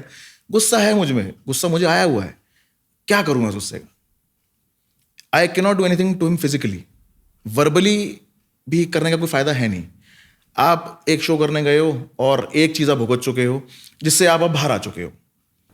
अगर ये उसी साल के दौरान होता, 2015 में हो जाता है, तो शायद मेरा रिएक्शन अलग होता। तो हम 20 साल की उम्र में होते और हमारे अंदर वो जज्बा होता कि हम इसे लड़ भिड़ जाएं, इसका सर तोड़ दें, कुछ कर दें। बट अब वो उसको हो गए 7-8 साल। आई हैव रिकवर्ड, एंड मतलब रिकवर्ड भी क्या यार, I am okay and I accept it कि हाँ मैंने बोला। मतलब कोई पूछता तूने बोला, हाँ मैंने बोला था भाई। अब तू बता क्या करना है इसका। Exactly. One more thing I want to know, कोई ऐसी हॉन्टिंग मेमोरी है उस आफ्टरमैथ की कि यार ये मैं भूल नहीं पाता हूँ? इज देयर एनी मेमोरी कि ये किस्सा हुआ यार, बहुत भयानक था, डरावना था, जिससे मैं शायद अभी तक नहीं उभरा हूँ? देयर आर मेनी यार, there are many. Tell me one. मतलब अब क्या है ना कि हो सकता है कि वो किस्से अब बहुत छोटे लगें बताने में, बट उस टाइम के लिए वो बहुत बड़े थे। जैसे एक जगह मैंने आपको बताया कि यार हम शादी की कराने, मतलब फोटो खिंचाने गए, तो वहाँ भी मना कर दिया गया मुझे। It is very traumatic once you look at from my perspective. You were invited in that marriage? Exactly. My family was invited. I was invited. It was in our मतलब जो हमारे रिश्तेदार सब हैं, वहाँ पे हम जाते हैं और वहाँ पे हम इस तरह की फोटो खिंचाने के लिए, जैसे होता ही है ना, आप गिफ्ट देते हो, आप सगन देते हो, लड़का लड़की खड़े होते हैं, आप फोटो खिंचाते हो साथ में जाके। तो दे गॉट रियली वियर्ड कि हो गया फोटो हो गया। मैं भी आया भी नहीं उस फोटो में। उन्होंने बोला कि नहीं अगला आना। It is very weird, trust me. दूसरा इंस्टेंस यही कि अब मेरे पिताजी के जो दोस्त हैं जिनमें वो रोज़ उठते बैठते हैं, उनके में भी मेरे नाम को अच्छे से डिफेम कर दिया गया है। तो अब सब में हिचक है। जैसे पहले सब पूछते थे कि शुभम क्या कर रहा है, क्या पढ़ाई कर रहा है, कौन से कॉलेज में गया, अब वो पूछ ही नहीं रहे। और दे आर ऑल्सो कि वो नहीं आए हैं, मतलब मेरे पिताजी नहीं आए हैं, तो they are okay with that कि ठीक है रहने दो ना, क्या फ़ायदा, बच्चे को ऐसे सिखा रहे हैं, हमारे बच्चे बिगाड़ देंगे। वो जो ट्रेजेक्ट्री है ना इस चीज़ की वो एकदम बदल गई है। अब सब यही सोच रहे हैं कि यार जिनका बच्चा ऐसा है तो उनके माँ बाप कैसे होंगे, माँ बाप कैसे हैं तो इसका मतलब घर में सब खराब बातें होती हैं, घर का माहौल ही ठीक नहीं है। तो ऐसी कोई एक कहानी नहीं है, ये रोज़ की कहानी थी और ये सब मैंने जिया है रोज़। दोस्त बेचारे खुद शर्मिंदा हैं, अब वो क्या बोलें। दोस्तों के यहाँ बर्थडे पार्टी है तो वो मुझे इनवाइट नहीं करे जानबूझ के कि यार तू आएगा, हमारे दोस्त आएंगे, फिर लड़ाई हो जाएगी, माहौल ख़राब होता है। आप समझो आप एक तरह से हटा दिए गए हो उस सोसाइटी से जहाँ पे आप पहले एक हंसते खेलते बच्चे थे, जहाँ पे आप सबके फेवरेट थे, क्योंकि हंसी मजाक तो आप कर ही रहे हो ना वहाँ बैठ And the के। weird part is nobody's interested in knowing your story. Nobody, they have accepted the fact कि हाँ तूने ही गलत करा है। कि तू तो यही है. That's the power of TV and a few cuts of edit. That's the power of it. It's so weird. It's if I put myself in that place, तो मुझे नहीं पता कि मैं कैसे डील करता उस चीज़ के साथ, उस ट्रॉमा के साथ. I don't know. बट हाँ सोचता हूँ एक 19 साल के बच्चे पे क्या ही गुजरी होगी, और मोस्ट इम्पॉर्टेंटली मतलब कितना भयानक वो माइंडसेट होगा, कितना भयानक वो थॉट होगा उस डायरेक्टर का। किसने ये सोचा कि यार ये अच्छा खासा बोला है, ह्यूमर भी दे रहा है, बट मैं कंट्रोवर्सी निकाल के ऐसा पोर्ट्रे कर दूंगा that this guy is not safe for the society, not fit for the society. Exactly that is so weird and I would say I don't know what to say, but हाँ वो एक बहुत ही evil act मैं उसको मानता हूँ। It is an evil act. Okay, Shivam, now if you look at it, first thing, have you fully recovered from that? मतलब ऐसा हो गया कि पूरा हो गया recover? I recovered in the next year only यार, क्योंकि फाइटिंग स्पिरिट ठीक ठाक है हमारा, और क्योंकि बचपन से ही अच्छा सा हमें माहौल मिला, घर पे सपोर्टिव माहौल मिला, बोलने की आज़ादी मिली, जो फील करे उसे एक्सप्रेस करने की आज़ादी मिली, तो मेरे लिए मुश्किल नहीं था कोप अप करना। बट हाँ ये बहुत ज़रूर है कि यार वो एक इच जो है ना, दैट इच इज़ देयर कि यार इतना बुरा नहीं था मैं जितना आपने पोर्ट्रे कर दिया। कि मेरे टीनेज को नहीं खाना था। आपने मेरी टीनेज के साथ साथ अगली और मेरे 10 साल और खा गए ना। आप आज भी वो ह्यूमर, वो रील, वो मीम, वो ऑडिशन, इट एग्जिस्ट्स और लोग देख रहे हैं। जो नए बच्चे जो कॉलेज से मतलब स्कूल से कॉलेज में आ रहे हैं, जो वहाँ अभी नया जनरेशन आ रही है, उन तक भी वो मीम पहुँच रहा है, फिर वो दोबारा रिकॉल वैल्यू है। तो मेरे लिए तो ये कभी हमेशा एग्जिस्टिंग रहेगा ना। आपने एक शो शूट करा 2014 में और आपने उसके बाद 10 शूट और कर लिए, अब आपको जो अगला जो आप रिसेंट शूट कर रहे हैं उसके लिए याद रखा जा रहा है। पर मुझे आज तक उसी एक ऑडिशन के लिए जहां पे मैंने 19 साल की उम्र में ये बोल दिया जो कि आपने एडिटिंग से दिखा दिया, मुझे उसके लिए ब्लेम करा जा रहा है। तो is it justified? Who will take the responsibility? Nobody. और अब मैं इसको विक्टिम कार्ड की तरह सबको दिखाता रहूं, बताता रहूं, वो मेरी अपनी पर्सनैलिटी नहीं है भाई। मेरे हिसाब से मैंने बिल्कुल ठीक बोला था, जिसको जो करना है वो करे, अपने को कोई दिक्कत नहीं है। सीधी सी बात है। Right, that's interesting. उस स्क्रिप्टेड शो के लिए बहुत सारे लोग हैं अभी भी हमारे कंट्री में, specially if we talk about tier 3, tier 2 right, या रूरल इंडिया। बिल्कुल लोग लिटरली अभी भी तैयारी करते हैं विदाउट नोइंग द कॉन्सिक्वेंसेज, क्या हो सकता है, कैसे पोर्ट्रे किया जा सकता है। What advice you want to give to those people, those kids who are out there and who are purely innocent, जिनको बस simply वहाँ पर एक शो में आना है, नेशनल टीवी पर देखना है, that's all about it. What's the advice you want to give to them from seeing it all together और इतना closely उसको survive करने के बाद? See, the problem is कि मैं कुछ भी एडवाइस कर दूं, उससे कोई फर्क पड़ेगा नहीं। No, but मैं बस आपका पर्सपेक्टिव जानना चाहता हूँ नाउ। हाँ मतलब मे बी अगर मैं बोलूँ कि ये शुभम आज बैठ के उस 19 साल के शुभम को एक एडवाइस दे रहा है, what to do, what not to do for this show. Right, I am coming to that.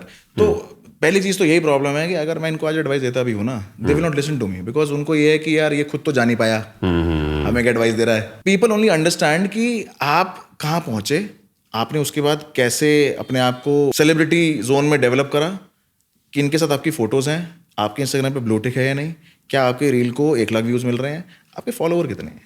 ये माइंडसेट बहुत है यार। I am sorry using this word, right, you can beep it out, but ये mindset बहुत है। Jobless हैं पहली बात तो आजकल के बच्चे, जॉब का पता नहीं है इन्हें जॉब का जे नहीं पता। इन्हें ये नहीं पता कि ये जो तुम्हारे हाथ में फोन है जिसे तुम इंस्टाग्राम देख रहे हो, ये कितने का आता है और इसके लिए पैसा कैसे कमाया जाता है। The problem is all together, it is not the mindset also, it is about the upbringing also. माँ बाप बहुत सेंसिटिव हो गए हैं यार। दे आर लाइक कि अगर मैंने बच्चे को ये नहीं लेके दिया तो कहीं ये बेचारा कुछ अपने आप को हार्म ना कर ले और इस चक्कर में ले देता हूँ तो ये ठीक रहेगा। भाई मैंने 6,000 बच्चे को अकेला झेला है। मेरे माँ बाप को ठीक ठाक बुली करा गया उस दौरान। तुम मुझे देख लो ना, आई हैव कोप्ड अप ना, आई हैव कोप्ड अप। तो why can't your child cope up? और तुम इतना कमजोर बना क्यों रहे हो? तुम छोड़ दोगे, दुनिया छोड़ देगी? दुनिया नहीं छोड़ेगी। वो माइंडसेट किसी का भी नहीं है। मेरा छोटा सा एडवाइस यही है कि भाई देखो, आपके पास टैलेंट है, आपके पास एजुकेशन है और आपके पास अगर एक कुछ खास स्किल सेट है, आप उस पर काम करो। ये MTV रोडीज, ये बाकी शो जितने भी चल रहे हैं, ये अपने मतलब के लिए आपका फायदा किस तरह से उठा लेंगे आपके हाथ में ही नहीं है। तुम अपना मोस्ट टैलेंटेड वर्जन अगर लेके जाते हो शो पे और वहां उस टैलेंट के अगर बारे में बात ही नहीं हुई तो, और आप इतने तो ज्यादा मैनिपुलेटिव होने कि आप उनका ऑडिशन घुमा लोगे। क्योंकि आप तो अकेले गए हो, वहां पे तो पूरी एक टीम बैठी है जो उस टाइम पे स्क्रिप्ट लिख रही है। समझना ये कि आप इन दी मूवमेंट हो ना, तो आपको सोचने का टाइम बहुत कम मिल रहा है क्योंकि वहां से सवाल आ रहे हैं 4 लोगों के। जो पीछे डायरेक्टर बैठा हुआ है उसके पास बहुत टाइम है, वो पूरा देख रहा है शो बैठ के कि अच्छा एक काम कर, पानी का ग्लास फेंक दे इसके ऊपर, और नाम लेके भी बोल रहे हो कि रणवीर जी तू फेंक दे। तो आपको ये लगेगा अचानक से ना, एक बंदा अचानक से गुस्सा हो जाएगा ज्यादा और अब आप एकदम सकपका गए, यार मैंने क्या कुछ गलत बोल दिया क्या? जितने आपका ये माइंड प्रोसेस कर रहा है, अगला सवाल आ चुका है उतने में आप जवाब देना है। तो you have to understand the intensity of that audition. वो घर पे बैठ के टीवी में सोफे पे नहीं समझ में आती, वो जब वहाँ आप ऑन एयर लाइट हो गए खड़े होते हो ना, तब भाई जब सारे कैमरे देख रहे हैं और एक सन्नाटा है, तब आपको समझ में आती है। दो मैं ये कह रहा हूँ कि इन शोज से अगर फ्यूचर बनता होता तो आपको जितने भी रोडीज आज तक हुए हैं सबके फाइनल, अब जो फिनाले के जो विनर्स थे उनके नाम याद होते। हमें कितनों के याद हैं? बहुत कम के याद है हमें। जो शायद पहला होगा जो रणविजय था, दूसरा आयुष्मान खुराना, तीसरा आई डोंट रिमेंबर कौन था, मतलब इस तरह से हमें याद है। तो वो भी तो खो ही गए पब्लिक में, आप भी खो जाओगे। भाई आपको अगर 4 महीने की जिंदगी चाहिए सिर्फ कंटेंट के बेस पे, तो वो मिल जाएगी, उसकी दिक्कत नहीं है, वो मिल जाएगी, अच्छी खासी मिलेगी और ठीक ठाक आपको लाइक्स फॉलोअर्स मिल जाएंगे। उसके बाद क्या? But what was your thought जब आपने अप्लाई किया है, जाने का सोचा? आपका क्या थॉट था कि मैं क्यों जा रहा हूँ इस शो पे? To have fun. मेरे साथ मेरा एक फ्रेंड था, है ना, और गर्वित नाम था उसका, I hope I can take his name, ठीक है। वो था एंथुजियास्ट यार। उसने 2 साल प्रॉपर जिम ट्रेनिंग, ये वर्कआउट वो वर्कआउट, पता नहीं कैलिस्थेनिक्स क्या क्या उसने करा just to be on the show. हम सिर्फ उसके सपोर्ट में गए थे कि नहीं हमारा भाई जा रहा है, हम भी जाएंगे साथ में, हम भाई को सपोर्ट करेंगे, बस ये थॉट था एक। वहाँ पे जब GD हुआ था, जो हमारा पहला GD था, जिसके अंदर बहुत सारे बच्चे बैठे होते हैं और सामने एक मेंटर या जो भी इंटरव्यूअर जो भी कहीं वो बैठा होता है, तो वो आपसे एक सवाल पूछता है। उनका सवाल सिर्फ ये था कि बॉलीवुड जो है वो सोसाइटी पे पॉजिटिव इम्पैक्ट क्रिएट करता है या नेगेटिव। वो सवाल दे देंगे, उसके बाद अब सब आप गधे घोड़ों की तरह आपस में बहस करना शुरू कर दो। तो सब लग गए अपने अपने पॉइंट देने में। मेरा पॉइंट उसमें सिर्फ ये था कि भैया बॉलीवुड जो है वो किसी भी तरह का इम्पैक्ट क्रिएट नहीं करता, ये आपके ऊपर है कि आप उसे कैसे रिसीव करते हो। भाई मिल्खा सिंह देख के सुबह कोई 5 बजे उठ के दौड़ने नहीं निकल जा रहा, मैरी कॉम देख के कोई बॉक्सिंग शुरू नहीं कर दे रहा। It is your thought, it is your own self कि आप कैसे उसे डिकोड करने वाले हो। ये आंसर उसे पसंद आ गया, उसने मेरे को सेलेक्ट कर लिया, मैं अगले दिन PI के लिए चला गया। पर प्रॉब्लम यही रही कि जो हमारे साथ एंथुसियास्ट लड़का था गर्वित, उसका सिलेक्शन ही नहीं हुआ। वहां बोल ही नहीं पाया, मसाला नहीं था, वो बोल ही नहीं पाया। अब now you have to understand कि वो फिट बहुत था, पर मतलब वो मुझे लगता है कि वो मेरे ऐसे 2 लड़कों को उठा के स्क्वाट्स मार लेगा, but he didn't have that that spark to answer. तो अब लोगों को लगेगा ये भी स्किल सेट कहाँ है बात करना, ये भी स्किल सेट नहीं है। अगर बात करना स्किल सेट नहीं है तो आप पार्लियामेंट देखिए जाके, हमारी स्किल सेट डेवलप करना पड़ता है ना, वो डेवलप करना पड़ता है। पॉइंट ये कि जब आपको स्किल सेट डेवलप करना है, उस उम्र में आप सोच रहे हो कि यार मैं ये टास्क कैसे करूँ, ये मिट्टी कैसे खाऊँ, ये बाइक कैसे चलाऊँ, ये फेम कैसे लूँ। क्यों टाइम वेस्ट कर रहे हो भाई? जो बेचारे उस शो में लगे हुए उनका नहीं कुछ बन पा रहा। आप ये देखो आयुष्मान खुराना कहाँ है और रणवीर कहाँ है, आप देख लो, नेटवर्थ सामने है ना हमारे। रणवीर बेचारा आज भी यही शो कर रहा है, उसे कोई बड़ा ब्रेक नहीं मिला। अबे उनका अपना कुछ नहीं बना, ईशा देओल जैसी जज लिया जिसकी मूवी नहीं याद हो रही हमें। तो आपको समझना पड़ेगा यार। करण कुंद्रा का भी मैंने शो देखा रिसेंट, अब उसका नाम क्या था यार, जो अभी शो आया था, इसमें पूरव झा भी था जो ऑलमोस्ट विनर बनने वाला था, traitors. You go and watch that show, भाई तुम्हारा दिमाग खराब हो जाएगा। उस पहले टेबल पे जब करण कुंद्रा सवाल करते हैं ना, उसके हाथ कांप रहे हैं ऐसे। ये जज है वहां पे यार, मतलब क्या थॉट है? पैसा, पावर, ग्लैमर। रघु राजीव के टाइम पे ये शो की एक अलग दीवानगी थी यार। हम भी बनना चाहते थे, बट हमें यार ये जाएंगे शो में जरूर यार, मजा आता है शो में, अपनी मर्दानगी साबित करने का मौका आता है। ये थॉट होता है ना बेसिकली। तो इस थॉट से हम भी पहुंच गए थे। हमें क्या पता था ये यार ये लगा देगा। ओके एक पॉइंट रहा होगा आपकी लाइफ में आफ्टर दैट शो कि जब भी आप वो मीम देखोगे यार, जब भी कभी वीडियो में काट के उसको लगा दिया जाएगा मेरी मर्जी, बहुत एम्बैरेसिंग फील होता होगा कि अरे यार ये नहीं था, ऐसे नहीं था। वर्सेस एक पॉइंट आया होगा लाइफ में जब आप खुद भी उस मीम पे हंस दिए होगे। तो ये कितने टाइम में हुआ? When did you accept this thing? ये थोड़ा समय ले जाता है, क्योंकि पॉइंट इज कि आपने उस थॉट को तो एक्सेप्ट कर लिया है जो आपके दिमाग में आ चुका है, बट प्रॉब्लम ये आती है कि वो जो ट्रिगर पॉइंट्स है ना, जो आपने जिए हैं उस 19 साल की उम्र में, वो आज भी बहुत ना, वो मतलब वो हार्डन उतने नहीं हुए हैं कि दबा दे कोई दिक्कत नहीं आएगी। दे आर ऐसा सेमी सॉफ्ट कि भाई तू बोल, कोई दिक्कत नहीं इस बारे में, बट उतना मत बोल कि मेरे को फिर वो सब मेरे को वापस जाना पड़ जाए वहाँ पे तेरे को समझाने के लिए। इट दैट टेक्स टाइम, क्योंकि वो वीडियो जब भी सामने आएगी, मेरा ऐसा मानना है कि सबके अपने अपने उसके लिए एक सोच बन चुकी है, सबके अपनी अपनी कहानियाँ बन चुकी हैं। अब मुझे नहीं पता कि सामने वाला जब ये मीम देख रहा है तो उस जमाने में जब 11 साल पहले, मतलब ऑलमोस्ट भाई 10 साल हो गए, 11 साल हो गए, तो इसने उस मीम को देख कैसा फील करा था, क्योंकि जैसे इसने फील करा था ये आज भी वैसे फील करता है, कुछ बदला नहीं होगा, क्योंकि इसने जिया नहीं है ना वो सब, मैं तो जीता आ रहा हूँ पूरा। तो अब उस टाइम की इसकी जो इमोशन या जो फीलिंग रही होंगी ये उसे भी डिस्प्ले करेगा मेरे आगे। तो मुझे जूझना है, मैं हर बार कटघरे में खड़ा हूँ जब ये मीम सामने आएगा। तो मुझे नहीं पता अब माय लॉर्ड क्या बोलेंगे, तो जो भी माय लॉर्ड बोलने वाले हमें उससे हिसाब से अपने आंसर तैयार रखने हैं।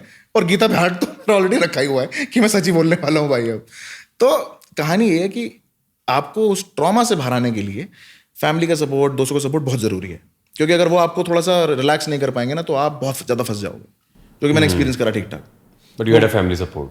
आई हैव फैमिली सपोर्ट यार, दे टच वुड भाई, मतलब lucky, very lucky in that sense. तो कहानी ये समझने की है कि भाई अगर कोई और बच्चा उस उम्र का जाना चाहता है, B ready for the consequences. अगर ये आपके थॉट से कहीं भी डायरेक्शन में गलत गया audition, there is no coming back. Either go with the friend जो ऑडियंस बैठ के आपकी वीडियो रिकॉर्ड कर ले कि भाई जो हुआ है हमारे पास प्रूफ है, हमने ये बोला था और हमने ऐसे बोला था और इतनी लंबी बात हुई जहां पे इन्होंने सपोर्ट नहीं करा। Either go with the friend, but obviously that is not possible, वो अलाउ ही नहीं करेंगे आप एंट्री देना ना, वैसे करते नहीं अलाउ। तो if you are going, if you want to be in the limelight, understand कि there are different aspects of limelight. Negative limelight बहुत जल्दी ट्रिगर होती है मार्केट में और फैलती है, और positive limelight it takes time, it takes hard work. तो मेरा एक सजेशन है कि अगर आप हर तरह के एलिगेशन को झेलने के लिए तैयार हो, ट्रॉमा से आप इम्यून हो, तो ये पंगा लो, जो कि ऑब्वियसली आपको भी पता ही नहीं है। 19 साल की उम्र में किसी को नहीं पता होता कि मेरे अंदर क्या क्या इमोशंस हैं। हम सब उस टाइम पे मतलब वो जूझ ही रहे हैं उससे कि यार मैं क्या फील कर रहा हूँ। 19 साल की उम्र में कॉलेज का फर्स्ट ईयर है और हमें CR बनना है, हमारा ये तो एम होता है, क्लास रिप्रेजेंटेटिव बन जाए किसी तरह से कि मैं सबको असाइनमेंट मैं दूंगा। ये तो आपका थॉट है उस टाइम पे अगर आपको 6 बच्चे बोलने लग जाएगा ना, तो आपको समझ नहीं आएगा इससे डील कैसे करना है। If you want to become a famous person, if you aspire to become a famous person, be ready कि ये फेम कहीं भी जा सकता है। और फिर सपोर्ट के लिए फैमिली मिलेगी सिर्फ, और कोई नहीं मिलेगा आपको। दोस्त मिलेंगे तो आप लकी हो, और सब लोग खड़े होंगे आपके गेट के बाहर, आपको तू ये हरामखोर। You have to understand this. तो मेरे को वो जो मैंने गो थ्रू करा, इट टुक टाइम, समय लगा, बट मैं अब ये कहता हूँ कि यार अब वो वीडियो कहीं भी आता है ना, अब तो मेरे को बहुत हंसी आती है कि भाई अब तक कैसे चल रही है ये वीडियो, क्योंकि अब लोगों ने समझा कि हाँ ये पर्सपेक्टिव ठीक है भाई। अगर उसने मेरी मर्जी बोल दिया तो ठीक तो है बात, हर बंदे का अपना राइट है, हर बंदे की अपनी जिंदगी है, मुझे नहीं करना मेरी मर्जी। इनफैक्ट पीछे मैं वो देख रहा था, I also share it with you, motor octane करके एक पेज है, उन्होंने रील बनाई कि आज इतनी अच्छी हाई राइडर गाड़ी आ गई तो क्रेटा क्यों नहीं खरीदनी, उसमें मेरा मीम लगा दिया मेरी मर्जी, नहीं खरीदनी क्रेटा। तो now people have started enjoying it, I am also enjoying it. मुझे उससे कुछ ऐसा लेना देने की यार मुझे अब इससे रॉयल्टी दो या फेम दो या ये करो या वो करो, क्योंकि वो जिस जमाने में हुआ था उस टाइम तो कोई आके भूला भटका नहीं मेरे पास। अब भाई सब यूज कर रहे हो तो करते रहो, मैं तभी कुछ नहीं कर पाया, मैं अभी कुछ नहीं कर पा रहा उसके लिए। इट इज जस्ट दैट कि be ready for the consequences if you wish to be in the limelight, be ready. और बहुत सारी ऐसी कंट्रोवर्सीज हुई हैं, काफी लोगों के मेंटल हेल्थ खराब हुई है, बिल्कुल ऐसे बहुत सारे किस्से देखे। इनफैक्ट बिग बॉस के बाद मैंने काफी लोगों के बारे में पढ़ा था कि आफ्टर विनिंग दैट शो या after coming out of that house, literally there were people who went to therapy. Right. जिन्हें जाना पड़ा भाई, क्योंकि धज्जियां उड़ गई, उनके ब्रेन सेल्स डैमेज हो गए थे. बिल्कुल. So it happens. मतलब be prepared for that part. Don't go just for the sake of कि भैया हमें तो वहां पर फेम मिल जाएगा. उसके बियॉन्ड बहुत सारी चीजें हैं. समझना यही है कि सिर्फ फेम नहीं मिलेगा, और फेम मिलेगा तो उसकी एक बहुत अच्छी कीमत होगी. मतलब कुल मिला के बात यह है कि पेट्रोल है. हाँ. आग लगाने से पहले सोच लो लगाऊं ना लगाऊं. Exactly. लगने के बाद कितनी लगेगी, ये नहीं किस पता डायरेक्शन आपको. में जाएगी, you never know. You have no control also. हाँ अगर लग गई तो लग गई भाई. ठीक है. तुम्हारे हाथ में यह है कि आग ना लगाओ, ज्यादा बेटर है. या फिर कब लगाओ. हाँ. सी, मैं ये मानता हूँ कि उस शो में अगर इस उम्र में मैं जाता तो I could have done pretty well यार. क्योंकि अब तुम्हारे पे एल्गोरिथम है ना पूरा कि अच्छा टीआरपी चाहिए इन्हें, राइट टीआरपी देंगे इन्हें. तब आपको अब मुझे ये कहना मेरे लिए बड़ा आसान है, क्योंकि मैं वो जी चुका हूँ 2 बार. एक बार रोडीज, फिर एक बार शार्क टैंक. वहां भी सेम कॉन्सेप्ट है. उनको शो बनाना है भाई. उनको नहीं मतलब तुम कितना पीछे से आते हो, तुमने क्या काम करा है, तुमने अपनी रातें कैसे काली करी हैं, तुमने ये जो प्रोडक्ट बनाया है कैसे बनाया है. उनको ये मतलब है कि भाई प्रॉफिट हो रहा है 1 साल का ITR तो बता, नहीं है तो शाबाश निकल पहली फुर्सत में निकल. तो आपको समझना ये है कि वो दुनिया जो है वो उसको अपना प्रॉफिट मेकिंग उसकी प्रायोरिटी है. आप टैलेंट कितना है आप में और कितना मादा है वो सेकेंडरी है भाई. वो अलग, वो बात का थॉट है. तुम्हें टैलेंट है तभी तो तुम पहुंच भी पाओगे वहां तक. ये तो एक बेसिक थॉट है ना. बट वो तुम्हारे टैलेंट में कैसे फायदा उठाएंगे और किस लेवल तक उठाएंगे ये आपका कंट्रोल नहीं है उसमें. बट दूसरी बात, उनके आगे थोड़ा सा वो है उनका ना कि हम तुम्हें फेमस बना रहे हैं ना, तो जरा झुक के रहो. वो हम नहीं कर पा रहे यार. अब देखो, मैं ये नहीं कह रहा कि जो कर रहा है वो गलत कर रहा है भाई. जो आपके स्किल सेट में हो, जो आपको लगता है कि जिससे आपका घर चल पाए, आप वो करो. It's a transaction man. It's a transaction. Exactly. Not like कि अगर कंटेस्टेंट नहीं आएंगे तो तुम भी क्या ही बना लोगे. बिल्कुल. ठीक है. तो इट्स अ 2-way डील. मैं तो इनफैक्ट यहाँ भी हमने एक थॉट ये भी सोचा था जब हम उस शो से बाहर आ गए थे, तो एक कम्युनिटी बनाते हैं जहाँ पे हम लोगों से बात करेंगे जा जाके, और मैं ही जाऊँगा बात करने, समझाने उन्हें. तो कोशिश ये करेंगे कि अगले बार जब इनका शो आए कोई जाए ही ना. पर हम उसमें फेल हो गए. We fail terribly. क्योंकि आपको समझना पड़ेगा कि उन्होंने मीडिया के थ्रू ना आपका ब्रेन वॉश कर दिया है. अब आपको सिर्फ ये लग रहा है कि यार मुझे ना वो साला वो जो रोडीज का टैग है वो चाहिए. क्यों चाहिए भाई? तुम रोज तो रोडीज बने हुए हो. मैं जो ऑफिस जाना है तो पहले सुबह 6 बजे उठ के तैयार हो, कपड़े ढूंढो कौन से पहनने, वो एक मुसीबत. ठंड में गर्म पानी नहीं हो, ठंडे पानी से ना हो. बाइक उठाओ, मेट्रो तक जाओ, मेट्रो के लिए वेट करो, दूसरी मेट्रो से वहां पहुंचो, वहां से फिर रिक्शा लो, ऑटो लो, फिर ऑफिस में 8 घंटे नौकरी करो, फिर वापस आओ. अबे तुम रोज रोडीज की जिंदगी जी रहे हो भाई. तुम इसको प्रूफ क्यों करना है वहां जाके कैमरे पे? थॉट जो है ना उस पे उनका, उन्होंने पूरा आपको ऐसा पूरा कब्जा कर रखा है, आप पे वश में कर रखा है कि नहीं हाँ ये जो टीवी पे आ गया ना यही जिंदगी बनाता है. अरे होक्स है यार. All right. We are done with the episode. Thank you Shubham यहाँ पे आए. मैं फिर एक बार ये बात बोलना चाहूँगा, मतलब to conclude all this, we got to know about that show कि स्क्रिप्टेड है.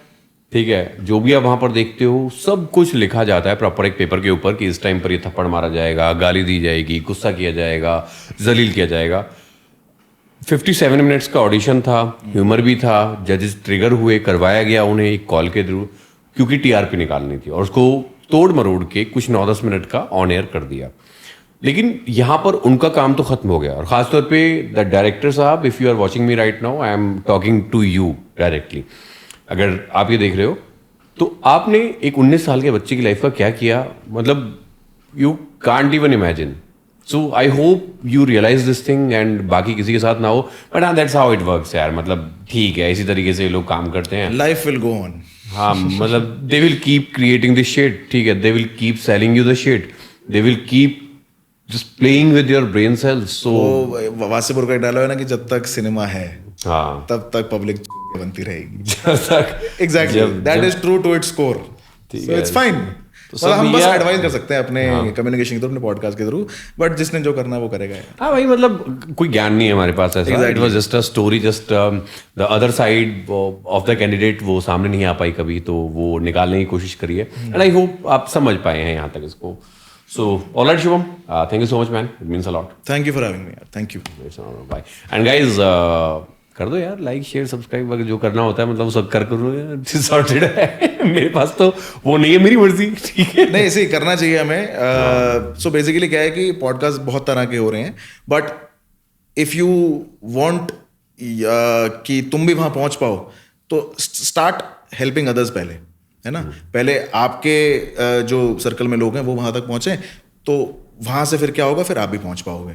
तो सब्सक्राइब करो, है ना, लाइक शेयर डेफिनेटली। हमें यार इतना तो हम थोड़ा सा ही ज्ञान हमने दिया है जो हमने कोशिश करी देने की।